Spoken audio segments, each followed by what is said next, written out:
And if you think about it, the entire idea of this ritual sacrifice is to unite the Israeli population. And what's extremely disturbing and horrifying about it is that this works. Today, we are going to discuss some extremely controversial topics. And because this is going to go on YouTube, there are certain words I cannot say. So just to warn you, I will write down these words, but I will not say them, because if I do say them, then I will get censored on YouTube. Today, we're going to look at how evil triumphs. Why is the world so evil? And there's going to be a lot of extremely disturbing topics we're going to discuss. But you're mature, and it's important that we discuss these topics in order to understand how the world works. So let's just start. And we will do a lot of speculation and theorizing in this class. So do not take this as gospel. Do not believe this is the truth. The entire point of this class is to help you develop the theories and the ideas to better understand the world. These are tools. Okay, this is not truth. These are tools. All right.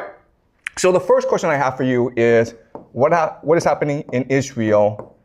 Right now, as you know, Israel is besieging, bombarding Gaza. You might have seen the videos on social media. It is disturbing. It is terrible what is happening. The word that is happening, the word that we use for what is happening in Gaza is this word. You are not allowed to say this word on YouTube, but that is the intention. What I will argue, though, is that the truth is far more disturbing than this. What is really happening in Gaza is a ritual sacrifice. And this happens quite often in human history. If you go back and you look at the real history of humanity, this happens quite often. Some of the most famous examples are the Aztecs. We've dug up temples of the Aztecs, and inside the temples are thousands and thousands of human skulls. So before they went to war, they practiced human sacrifice. They would commit mass murder of their enemies in public. So the Aztecs were really famous for this. The Phoenicians, specifically the Carthaginians, we will discuss them later this semester, but the Phoenicians were also famous for a particular type of sacrifice, which is child sacrifice.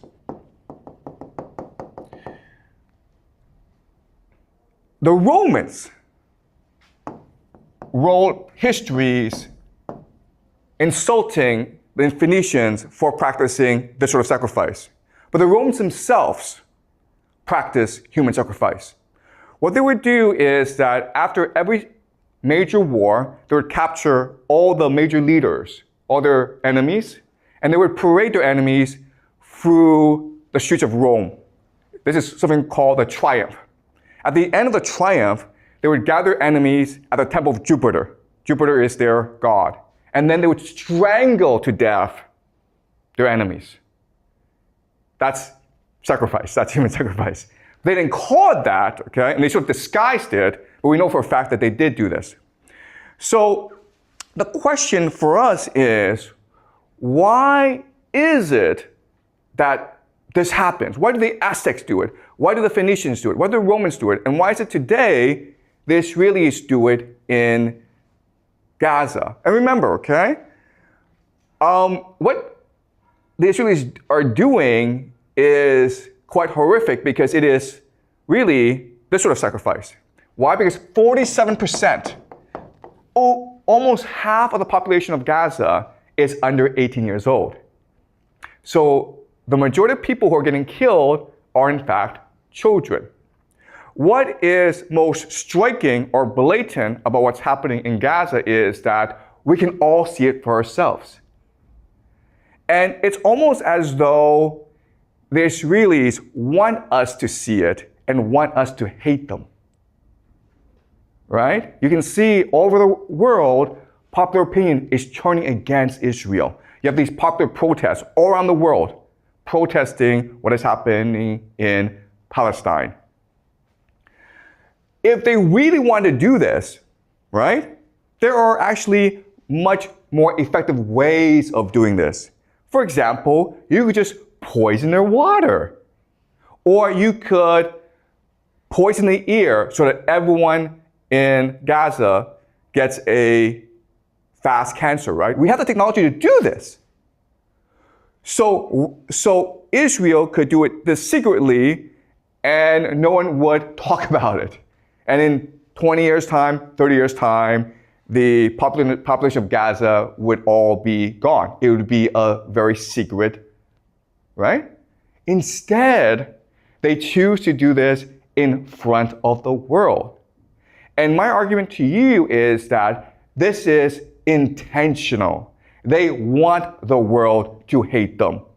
Because by doing this, they create the ultimate taboo.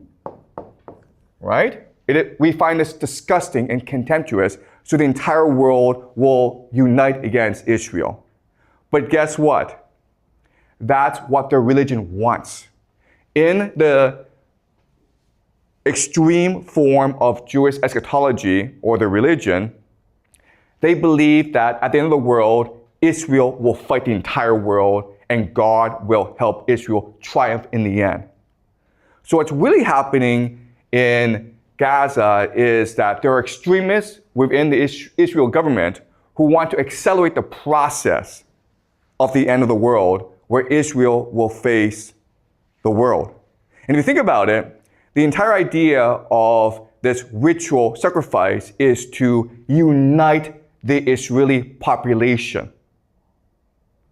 And what's extremely disturbing and horrifying about it is that this works.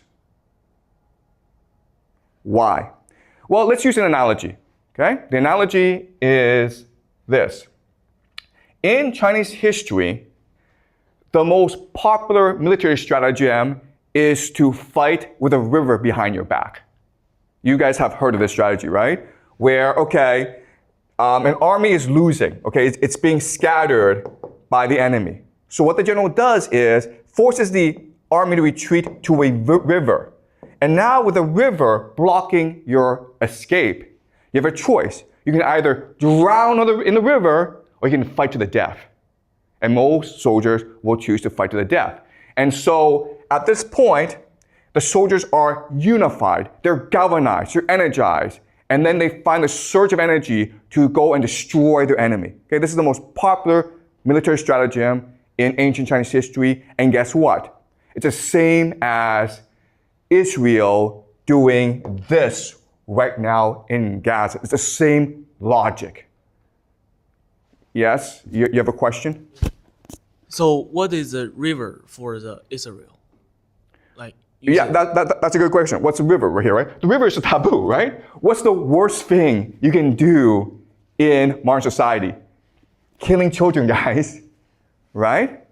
So there's no exit for Israel. You either go all the way or the world comes and destroys you anyway.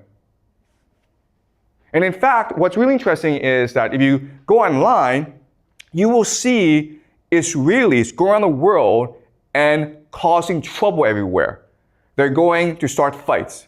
They shout death to the Arabs on public buses in the Western world. It's intentional. They want to unite themselves by dividing the world, by angering the world. Okay?